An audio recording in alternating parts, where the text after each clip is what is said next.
வணக்கம். இந்த வாரம் அம்பை கதைகளுடன் உங்களை சந்திப்பது உதயசங்கர். அம்பை என்ற டாக்டர் சி.எஸ். லட்சுமி ஒரு வரலாற்று ஆசிரியர். டெல்லியில் உள்ள ஜவஹர்லால் நேரு பல்கலைக்கழகத்தில் முனைவர் பட்டம் பெற்றவர். கிட்டத்தட்ட 40 ஆண்டுகளாக பெண்களினுடைய வரலாறு, வாழ்க்கை குறித்த ஆய்வுகளில் ஈடுபட்டிருப்பவர். அவருடைய முதல் தொகுதி 1976ஆம் ஆண்டு சிறகுகள் முடியும் என்ற புத்தகம் வெளியானது. அந்த புத்தகத்தில் இருந்த அம்மா ஒரு கொலை செய்தாள் என்ற கதையும் அந்த தொகுப்பு நூலும் இலக்கிய உலகத்தில் மிகப்பெரிய அதிர்வலைகளை ஏற்படுத்தியது என்று சொல்லலாம். அவருக்கு சிவப்பு கழுத்துடன் ஒரு பச்சை பறவை என்ற நூலுக்காக சாகித்ய அகாடமி விருதும் கிடைத்தது. அவருடைய பயணம் என்ற கதையைத்தான் நான் இந்த சந்திப்பில் உங்களுக்கு பகிர்ந்து கொள்ள நினைக்கிறேன். அம்பை தன்னுடைய ஆய்வுகளின் நிமித்தம் தொடர்ச்சியாக பயணம் செய்து கொண்டே இருப்பவர்.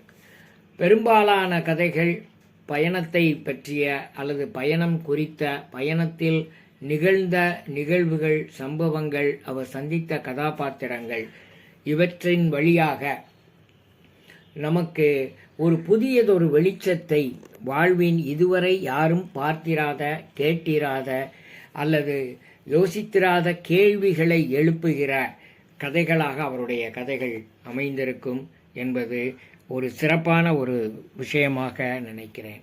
அந்த கதைகள் எல்லாமே வெறும் பிரச்சாரம் என்று சொல்ல முடியாத அளவிற்கு அந்த கதைகளுக்குள் கலை மேன்மை என்பது மிக அற்புதமாக நிறைந்திருக்கும்.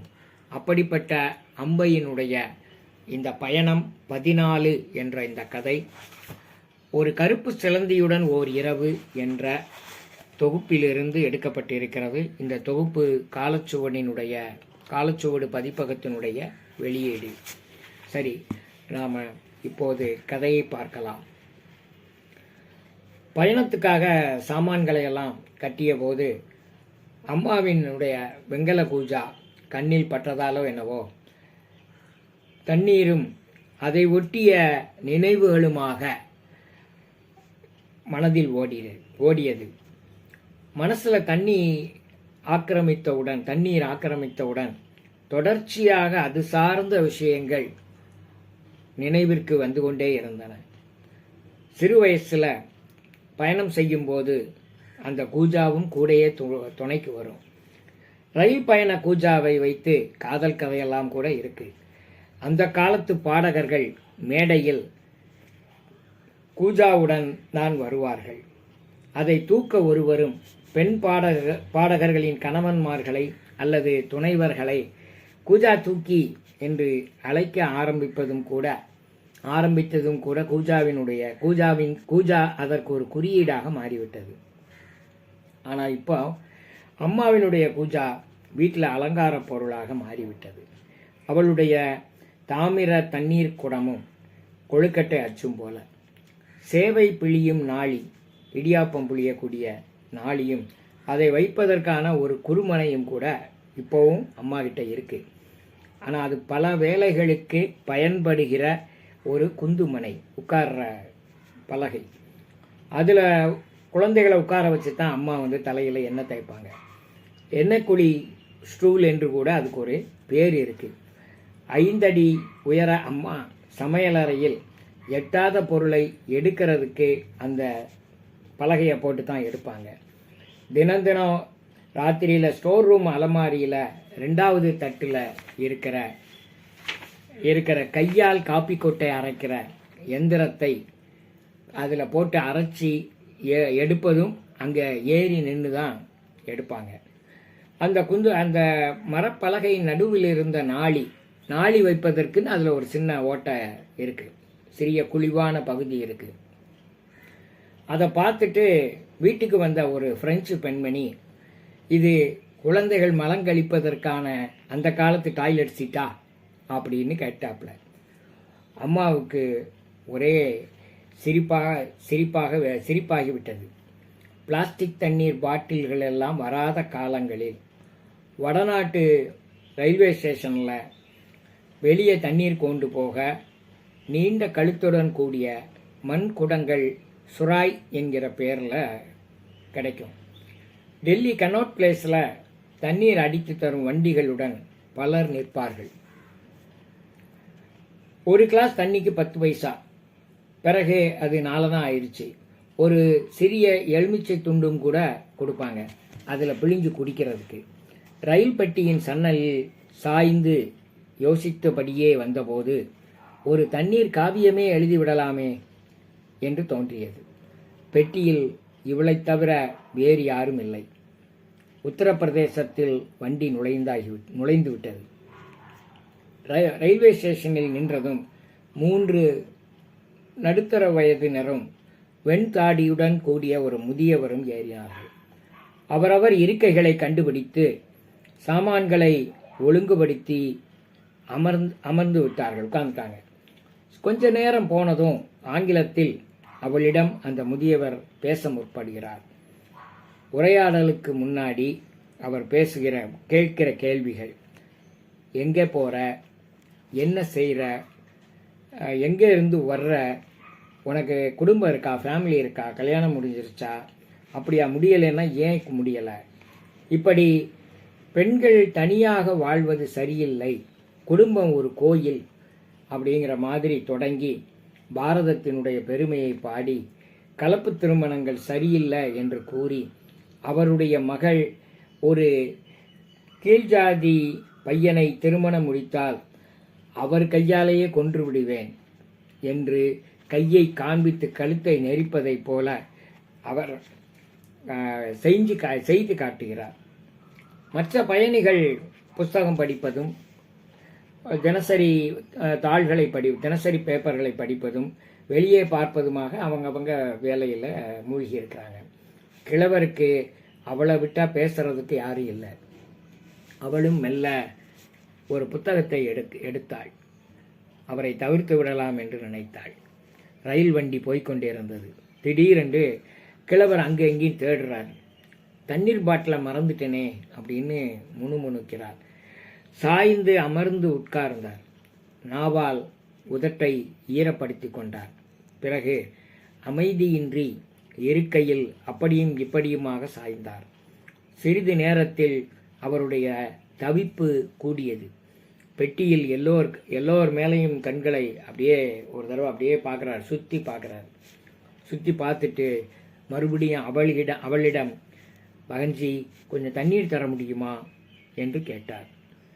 அவள் பிஸ்லரி பாட்டிலை எடுத்து கையில் கொடுக்குறாள், முதியவரனுடைய கையில் கொடுக்குறாள். அந்த பாட்டிலை கையில் வாங்கும்போது சாதி என்ன என்று கேட்கிறார். உடனே அவள் உங்களுக்கு பிடிக்காத கீழ் ஜாதி தான் என்று சொல்கிறார். உடனே பாட்டிலை வாங்க முன் வந்த கையை உடனே பின்னாடி இழுத்துக்கிட்டு உண்மையாவா சொல்கிற அப்படின்னு கேட்குறாரு. இந்த விஷயத்தில் யாராவது பொய் சொல்லுவாங்களா, அதுவும் உங்கள்கிட்ட அப்படின்னு அவ சொல்கிறா. உடனே ஆனால் என்ன அதில் ஒரு முக்கியமான விஷயம் என்ன, மற்ற பயணிகளிடம் தண்ணீர் பாட்டில்கள் இருந்தன. ஆனால் அவங்ககிட்ட யார்கிட்டையும் அவர் கேட்கல. மறுபடியும் அவர் அவகிட்டே கேட்குறாரு.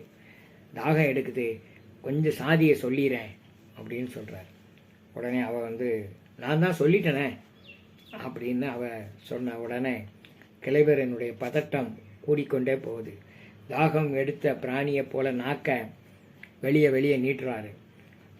வயசான ஆளுமா இப்படி தவிக்க விடுறீங்களே பகன்ஜி அப்படின்னு அவர் கெஞ்சுகிற மாதிரி கெஞ்சுற குரலில் கேட்குறாரு. அந்த வினாடி வண்டி ஏதோ ஒரு காரணத்திற்காக எப்போவும் நிற்காத ஒரு ரயில்வே ஸ்டேஷனில் நிற்கிது. அவங்க பெட்டிக்கு நேர் எதிர வெளியே பிளாட்பாரத்தில் தண்ணீர் குழாய் இருக்குது. கிழவர் அதை பார்த்ததும் இறங்கி ஓடி அந்த குழாயை திறந்து தண்ணீரை கைகளால் பிடிச்சு குடிக்கிறாரு. முகத்திலையும் அடிச்சுக்கிறாரு, மறுபடியும் குடிக்கிறாரு. கழுத்து பட்டையையும் பின்கழுத்தையும் தண்ணீரால் நனைச்சுக்கிறாரு. மறுபடியும் 2 கை தண்ணீர் குடிச்சிட்டு அப்போ தான் அவர் கொஞ்சம் மூச்சு வாங்குறாரு. சன்னல் வழியாக அவரை பார்த்துக்கிட்டே இருக்கிறார். அதுவரை புத்தகம் படித்து கொண்டிருந்த சக பயணி பக்கத்தில் இருந்தவர் அவளை பார்த்து, மேடம் நீங்கள் தண்ணி கொடுத்துருக்கலாமே, கிழவரை ரொம்ப தவிச்சிட்டாரே அப்படின்னு அவருடைய உத்தரப்பிரதேச ஹிந்தியில் கேட்குறாரு. அதுக்கு அவள் பதில் சொல்கிறா, சாதி கேட்டால் எப்படி, ஏன் உங்கள்கிட்ட அவர் தண்ணி கேட்கல? நாங்கள் அவர் கிராமத்துக்காரங்க, எங்கள் சாதி அவருக்கு தெரியும், அதனால தான் அவர் எங்ககிட்ட தண்ணி கேட்கல. அப்படின்னா நான் மட்டும் எப்படி தர முடியும் அப்படின்னு அவள் கேட்குறாள். நீங்கள் தலித் அல்ல, ஏதோ கோபத்தில் அப்படி சொல்லியிருக்கீங்க. உங்கள் பெயரை நான் ரயில்வே ரிசர்வேஷன் லிஸ்ட்லேயே பார்த்துட்டேன். அப்படி சாதி பார்க்குறவர் தாகத்தில் தவிச்சு சாகட்டும்னு தான் தரல அப்படின்னு அவள் சொல்கிறா. அவர் சிரிக்கிறாரு. கிழவர் இப்போ மறுபடியும் நனைந்த தாடியுடன், தண்ணி விட்டு மூத்த கழுவி இருக்கார் இல்லையா, அந்த நனைந்த தாடியுடன் மறுபடியும் பெட்டிக்குள்ளே வந்து ஏறி உட்கார்றாரு. அவளை கொஞ்சம் பார்க்கும்போதே அவர் முகத்தில், அவர் பார்வையில் ஒரு குரோதம் தெரியுது. அப்போ ஒரு பேப்பரை எடுத்து படிக்க ஆரம்பிக்கிறார். சாப்பாட்டுக்கு அவள் ஏற்கனவே சாப்பாட்டுக்கு சொல்லியிருந்தாள், அதனால் சாப்பாடு தட்டு வந்துருச்சு அவளுக்கு. மற்றவங்கெல்லாம் வந்து அவங்க பையில் இருந்து ரொட்டி, உருளைக்கிழங்கு, வெந்தயக்கீரை, பூரி, அவிச்ச முட்டை, கோஸு அப்படின்னு சொல்லி புரோட்டா அப்படின்னு அவங்க எல்லாருமே விதவிதமாக எடுத்து சாப்பிட ஆரம்பிக்கிறாங்க. கொஞ்ச நேரத்துக்கு முன்னாடி பேசிக்கிட்டு இருந்தவர் பக்கத்தில் பேசிக்கிட்டு இருந்த அந்த பயணி, சக பயணி, மிளகாய் ஊறுகாயை அவளுக்கு கொடுக்குறாரு. அவள் வச்சிருந்த அந்த சாப்பாட்டு தட்டில் வந்த வரட்டு ரொட்டியை அந்த மிளகாய் ஊறுகாயோட தொட்டு சாப்பிட்றான். கிழவர் கொஞ்சம் அந்த பக்கமாக திரும்பி ரொட்டியை சாக்லேட் நிறத்தில் இருக்கிற இனிப்பு எலுமிச்சை ஊறுகாயோட சாப்பிட ஆரம்பிக்கிறார். அவர் திரும்பி கூட பார்க்கல. சாப்பிட்டு முடித்த உடனே வெளியே போய் கையை கழுவிட்டு வந்து உட்கார்றாரு. ஒரு சின்ன வெற்றிலை பெட்டியை எடுத்து அதில் இருந்து ஒரு கொட்டைப்பாக்கு துண்டை எடுத்து வாயில் போட்டு அப்படியே சாஞ்சு படுக்கிறாரு. எல்லாரும் சாப்பிட்டு முடித்து சோம்பு, பாக்குத்தூள், புகையிலை இதெல்லாம் வாயில் கொதப்பிக்கிட்டே இருக்கிறாங்க. தூக்க கறக்கம், கண்ணை மூடிக்கிட்டே இருக்கிறாங்க. இவளும் அந்த புத்தகத்தை படிக்கலாம்னு கையில் எடுக்கிறான். திடீர்னு கிழவர் எந்திரிச்சு தொண்டையை பிடிச்சிக்கிறாரு. மூச்சு விட முடியலை. ஒரு நிமிடத்தில் முகம் வேர்த்து கொட்டுது. என்று கனைத்தபடி துப்ப முயற்சிக்கிறார். எதையோ துப்ப முயற்சிக்கிறாரு. என்னன்னு பார்த்தா கொட்டைப்பாக்கு துண்டு தொண்டையில் போய் சிக்கிக்கிடுச்சு. மற்றவங்களுக்கும் இவருடைய இந்த தவிப்பில் அதை பார்த்தவங்க மற்றவங்களுக்கு தூக்கம் கலைஞ்சிருச்சு. உடனே எல்லாரும் பதறி எந்திரிச்சு அவருக்கு தண்ணி கொடுக்க முயற்சி செய்கிறாங்க, தண்ணி கொடுக்கலாம்னு. உடனே அவர் அந்த பயணி வந்து என்ன பண்ணுறாரு, தண்ணி கொடுக்காதீங்க அப்படின்னு அவளை தடுத்துட்டு கிழவரை கொஞ்சம் முதுகை சாய்ச்சிக்கிட்டு முதுகில் ஓங்கி ஒரு தட்டு தட்டுறாரு. குனிய வச்சு முதுகில் ஓங்கி ஒரு தட்டு தட்டுறாரு. தட்டின உடனே அந்த கொட்டைப்பாக்கு தெரிச்சு வெளியே வந்து விழுந்துருது. இப்போ கிழவர் வேகமாக மூச்சு விட ஆரம்பிக்கிறாரு. துண்டால் முகத்தை துடைக்கிறாரு. ஒரு காகித துண்டால் அந்த கீழே விழுந்த கொட்டைப்பாக்கை எடுத்து வெளியில் இருக்கிற குப்பை தொட்டியில் போட்டுட்டு வந்து கை கழுவிட்டு வந்து உட்கார்றாரு. அவருக்கு உதவியே அந்த பயணி. கிழவருக்கு கொஞ்சம் தூரம் நின்றுக்கிட்டே, பக்கத்தில் வரல, கிழவரிடமிருந்து கொஞ்சம் பக்கத்தில் கொஞ்சம் தூரமாக நின்றுக்கிட்டு சொல்கிறாரு, சாஹேப் படித்தபடி பாக்கு சாப்பிடக்கூடாது, போங்க, பாத்ரூம் சுத்தமாக தான் இருக்குது, வேணா குளிச்சுட்டு வாங்க அப்படின்னு சொல்கிறாரு. உடனே கிழவர் தன்யவாத் அப்படின்னு முணுமுணுக்கிறாரு. நன்றி அப்படின்னு சொல்கிறாரு. உடனே எந்திரிச்சு பெட்டி வெளியில் போய் நின்று அந்த வெளிக்காற்றுல நிதானமாக மூச்சு விடுறாரு. அமைதியாக அவருடைய இருக்கையில் வந்து அந்த உட்கார்ந்துருந்த சக பயணியை அவள் பார்க்குறார். பார்த்த உடனே அவளை பார்த்து லேசாக சிரிச்சிட்டு சொல்கிறாரு, மேடம், உங்களுக்கு சாதியில் நம்பிக்கை இல்லை அப்படிங்கிற எங்கள் சாதியில் நம்பிக்கை இல்லைங்கிறத நீங்கள் உங்களால் சொல்ல முடியும், ஆனால் என்னால் சொல்ல முடியாது. எனக்கு நம்பிக்கை இல்லைன்னு சொன்னால் கூட சாதி என் மேலே ஒட்டிக்கிட்டு இருக்கு. அதை நான் தட்டி விட்டு போய்கிட்டு இருக்க வேண்டியது தான். என்னையோ என்னை சேர்ந்தவங்களையோ அது சுயமரியாதையை இழக்க விடக்கூடாது. அவ்வளோதான். கிழவர் சாதி பார்க்குறவர், அதுக்காக அவரை நான் சாக விட முடியாது, நான் டாக்டர் அப்படின்னு இங்கிலீஷில் அவர் சொல்கிறாரு. சொல்லிட்டு சிரிக்கிறாரு. இப்போ பாருங்கள், கிழவர் திரும்ப ஊருக்கு போனதும் எல்லார்கிட்டையும் இதை சொல்லுவார். எல்லாரும் கொண்டாடுவாங்க. அவரை தாகூர் சாஹேப், கீழ்சாதிக்காரரை தொடவிட்ட மனிதர், தங்கமான மனிதர் என்று கொண்டாடுவாங்க. நாங்கள் அவரை தொட்டாலும் அவர் எங்களை தொட்டாலும் பெருமை அவருக்கு தான் அப்படின்னு சொல்லிட்டு அந்த டாக்டர் மறுபடியும் சிரிக்கிறாரு. அந்த நாலடி அவளுக்கு நினைவுக்கு வருது. கீழ்மக்கள் வாயிலிருந்து கல்லெறிவது போல் வரும் சொற்களை உயர்குடி மக்கள் பொறுத்து கொள்வார்கள். மந்தரித்த திருநீற்றால் சீற்றம் தணிந்து அடங்கும் பாம்பை போல. இதை கேட்ட உடனே, இதை நினைவுக்கு வந்த உடனே அவர் திரும்பி பார்த்தா அந்த கிழவர் ஒரு ராஜநாகத்தை போல தெரிகிறார். மறுபடியும் உள்ளே வரக்கூடிய அந்த கிழவர் அவருடைய பெட்டியை திறந்து வேட்டியையும் மேல் சட்டையையும் சோப்பு பெட்டியையும் துண்டையும் எடுத்து வைக்கிறார். பெட்டியை மூடி அதை பழைய இடத்துல வச்சுட்டு எல்லாத்தையும் கையில் எடுத்துக்கிட்டு கழிப்பறையை நோக்கி குளிப்பதற்காக போகிறார். ரயில் வண்டி ஒரு பாலத்தின் மேல் தடதடத்து ஓடியது. கீழே ஆறு ஓடிக்கொண்டிருந்தது சலனமின்றி.